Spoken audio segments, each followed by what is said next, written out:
Life is a journey and it's not a destination. Society sets up these goals for us and it sells us on the idea that when we hit that goal, when we get that accomplishment, then our lives are complete. Then it's all over. You turn on a light and everything is bright. Well, yes, to some extent, our lives do grow and evolve, and there is some truth that when we hit big accomplishments, that our lives do change forever. But it's never over. Have you ever noticed that fairy tales always stop when they are happily ever after and the man meets the woman, but you never really see what happens next after that in the story? Well, that's the kind of myth that we're sold in society, that when we hit that major milestone, when we get married, or when we graduate university, or when we buy the first big house, or when we retire, or when we learn how to, I don't know, complete a business degree, then that's when we're all finished, but we're never really finished in life. So my name is Leah Chantel, welcome back to my channel, and today I'm talking about how goal setting actually works. People will go after that big goal sometimes. They're like, I'm going to work to make my first million, and then when I make my first million, I'm gonna have my house paid off, and then when the house is paid off, I can retire and I can do whatever I want from home, right? And the reality is we need to actually come up with the plan of what to do next in our life when we do reach a big goal, because we're at risk of becoming stagnant and very bored if we do hit the big goal and we have nothing left that's meaningful for us to work towards next when we've reached it. Let's say, for example, your big meaningful goal that will change your life is getting married. So what happens after that big wedding happens? What happens after we go on our honeymoon?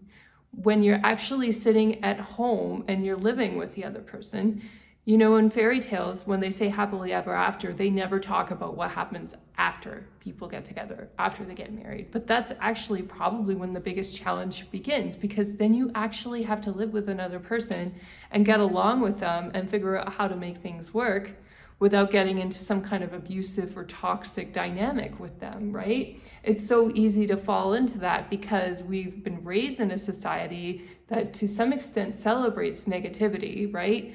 There's all these serial killer shows, there's all these TV shows on people with narcissistic personalities who treat other people badly, and fiction and reality TV, both sides have it. And then we're also raised to believe that basically we can do whatever we want with our personal lives. We can hop on a dating app and then order a person up like a pizza like that whenever we have the whim to have somebody intimately. And I'm not saying all of this is like bad. I'm not trying to say I'm very judgmental or I see it as wrong, but it sets up this expectation that, oh, it's one and done.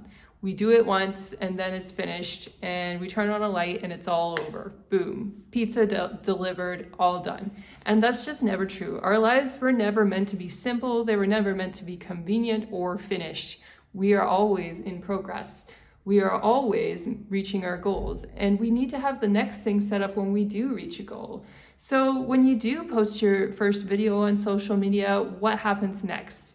What's going to be your next goal that you're going to do? I remember that was my big goal for a while, and it is still a big goal I'm working on because I want to post video on other platforms more regularly and not just on YouTube. But basically, I hit my goals recently because I started posting consistently and getting more followers. And now I have to think about what's next. How do I grow my video content? How do I make it better? And the truth is there's a lot of room for growth there. I can learn a lot more about video editing and titles and YouTube slides and all these things. And there's way more potential for me to grow in that area, which I'm really excited about. But you always have to have the next thing planned, the next thing that you're going to work on when you've achieved something and you've gotten good at something in life.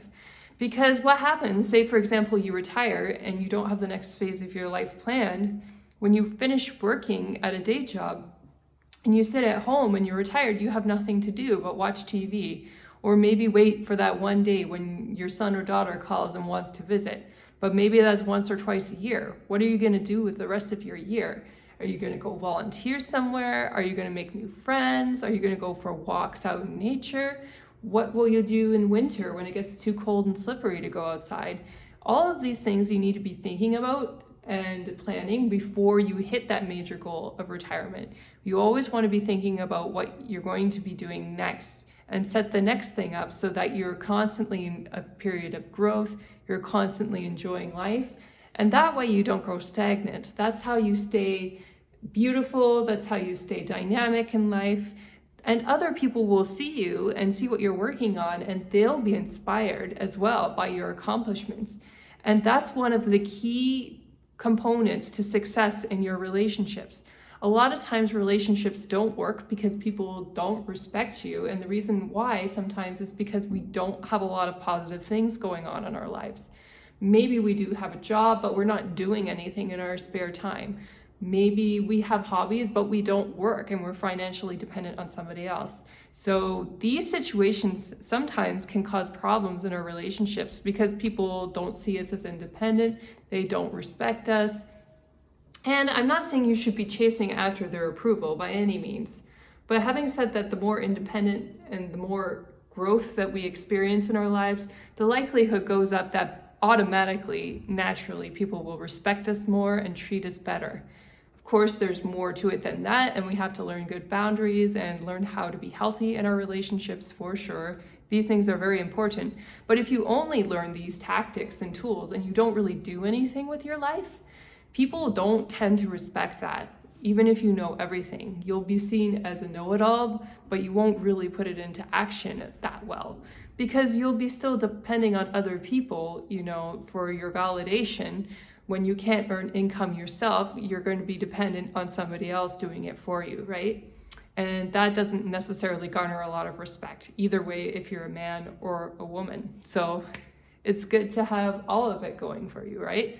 Learn all of the healthy tips and tools that relationships can provide and how you can exist in them and be happy and be positive and uplifting to other people. And also learn how to take care of yourself, take care of your own needs. And even if you're working and you have hobbies, you still got to take time for self-care, quiet time, meditation, nutrition. All of these aspects of life are very, very important. It's not just one thing that we need to learn and it's one and done in life. There are many, many beautiful components to life, and there's always something to work on. If you follow some coaches online, they have different life categories like finances, health, relationships, community, fun. All these different components of life are all very important, and we need to build on all of them. And if we're only strong in one and we're not good in everything else, then that's where our work lies and where we need to improve. I hope you enjoyed my video on why you can't just have a one and done goal in life, that you have to keep growing and keep working and progressing in order to really enjoy life and have a good life. If you like this video, please press like. Don't forget to hit subscribe if you want to see more video tips from me, and definitely leave some comments below if you think that there is something in life that's worth working towards that you want to share, that you're working on. Definitely share it with me. I'd be interested to know what people's priorities are and what's something that they're looking to learn and grow from in their own lives. I hope you're all having a wonderful week, and take care. Bye now.